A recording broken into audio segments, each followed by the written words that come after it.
오랫동안 중국에서 가장 인기 있는 경극이었다. 일본에는 이 경극에 버금가는 전통극 가부키가 있습니다. 그 가부키에는 여러분이 너무나도 잘 알고 있는 조선의 장군 김시민이 등장을 합니다. 3,800여 명의 군사로 일본의 2만여 대군을 물리친 진주성 싸움. 그 승리의 주역이 바로 김시민 장군입니다. 그래서인지 임진왜란 때 일본 육군이 가장 치욕적으로 생각하는 전투가 바로 진주성 싸움이고, 그 싸움의 주역이었던 김시민 장군은 두려운 존재일 수밖에 없었습니다. 그러나 가부키에 등장하는 김시민 장군은 아주 바보스럽고 우스꽝스러운 존재로 그려지고 있습니다. 자, 그렇다면 이 연개소문이 중국 경극에 등장하는 그 이유도 짐작할 만한데요. 자, 이것이 연개소문이 살았던 서기 640여 년경의 상황입니다. 당시 이 고구려와 대치하고 있었던 중국의 거대한 나라는 바로 당이었습니다. 당시 고구려의 권력자는 연개소문이었습니다. 또 이 당나라의 국왕은 중국 역사상 첫 번째 왕으로 손꼽히는 태종이었습니다. 이 연개소문과 당태종 간에는 일대 결전이 벌어집니다. 이것이 바로 고구려와 당나라와의 전쟁입니다. 그 출발점은 지금으로부터 1400여 년 전인 645년, 당시의 상황으로 거슬러 가보도록 하겠습니다.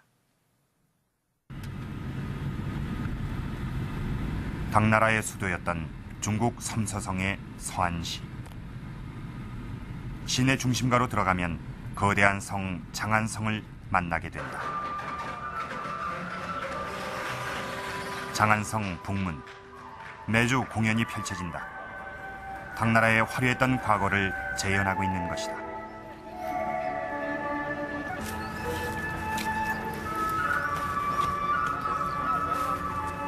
중국 역사상 가장 화려하고 강대했던 시기 중에 하나가 바로 당태종 집권기다. 그가 집권한 시기를 정관에 칠하하고 그 시대를 기록한 정관정요가 오늘날까지 회자될 정도로 태평성대를 이룩한 시기다. 이렇게 대내적으로 풍요와 안정을 누리던 시절, 당태종은 국외로도 힘을 뻗어나갔다.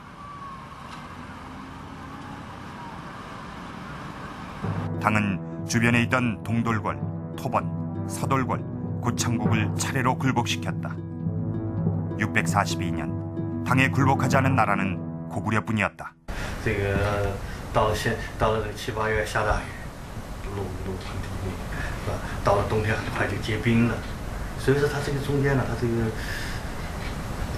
这是一个他没注意到的。另外一个呢，就是说当时高丽军队是城守的，是据城而守的，是吧？那么攻城的话，跟这个骑兵作战是不，跟在草原上跟骑兵作战是不一样的，是吧？那么在这些方面呢，恐怕唐太宗呢，尽管是说这个大军深入，但是呢，这个都是没有。 644년, 전쟁이 일어나기 1년 전, 당태종은 드디어 고구려의 내정을 간섭하기 시작했다. 당시 신라와의 화해를 도모했던 태종은 사신 현장을 보내 더 이상 신라를 괴롭히면 고구려를 공격하겠다고 협박한다.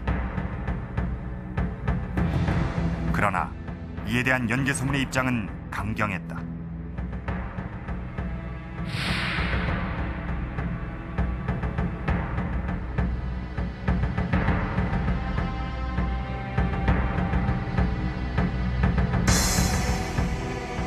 그리고 급기야 연개소문은 당나라 사신을 옥에 가둬버린다.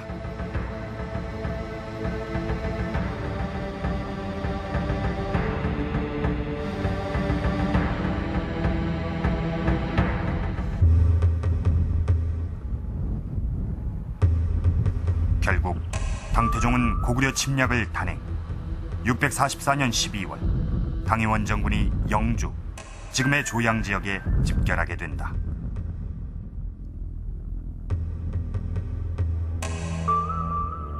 당시 당이 선택한 전략은 수륙 양면 작전이었다.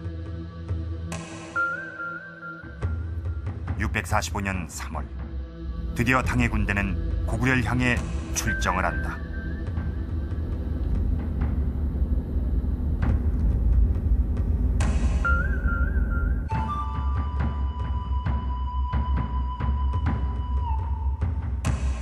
당의 육군은 고구려의 신성 공격에 실패하자 계모성, 백암성, 요동성을 비롯 10개의 성을 뺏고 군량미 60만 석을 확보하는 전과를 올린다. 그리고 출정 3개월 만에 안시성에 도착한다. 고구려의 수도인 평양성으로 들어가기 위한 가장 중요한 관문 안시성.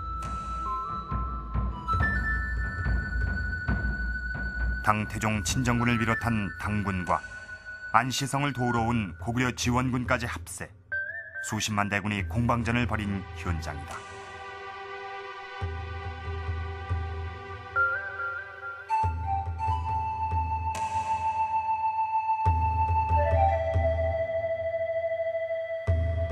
(68일간의) 혈전. 그 결과는 고구려의 승리였다. 645년 전쟁에서 이 안시성 전투는 우리에게 가장 잘 알려져 있습니다. 우리가 흔히 양만춘이 당태종과 싸워 성을 지킨 것으로 알고 있는 이 안시성 전투. 자, 이 전투에서 당나라 군사는 패배하자 서둘러서 퇴각을 하게 됩니다. 그런데 이 과정에서 여러 가지 의문이 생깁니다. 그렇다면 다시 전투 상황을 살펴보도록 하겠습니다. 이 안시성 전투가 있기 전 당은 고구려 수도를 향해서 아주 기세 좋게 내려왔습니다. 그러던 것이 이 안시성 전투에서 왜 당이 이렇게 쉽게 무너져 버린 것일까요? 당이 이 전투에서 패배해서 퇴각한 것에 대한 이 기록이 삼국사기에 나와 있습니다. 그 기록을 한번 살펴보도록 하겠습니다. 요동 지방이 너무 일찍 추워서 풀이 마르고 물이 얼어 병마가 오래 머물기가 힘들고 양식이 다하려 함으로 군사를 거둔다. 양식이 다하려 함으로 군사를 거둔다. 이 선뜻 이해가 되지 않는데요. 다시 전투 상황을 살펴보도록 하겠습니다. 이 당나라 군사가 이 안시성 전투가 있기 전에 먼저 이 계모성과 또 이런 요동성을 점령을 하게 되는데 이곳에서 이들은 쌀 60만 석을 확보를 하게 됩니다. 그런데 이 안시성 전투에서 패배해서 퇴각하기까지는 불과 2달밖에 걸리지 않았습니다. 이 2달 만에 이렇게 많은 식량이 다 떨어졌다. 선뜻 이해가 가지 않는 부분입니다. 우리는 이것을 두 가지로 가정을 해볼 수가 있습니다. 그 한 가지는 당이 전과를 올리기 위해서 기록을 과장했을 경우, 그리고 또 하나는 고구려가 이 지역을 다시 재탈환해서 식량을 빼앗았다는 그런 이야기. 자, 이거에 대한 의문의 해답은 당이 선택한 퇴각로에 있습니다. 당은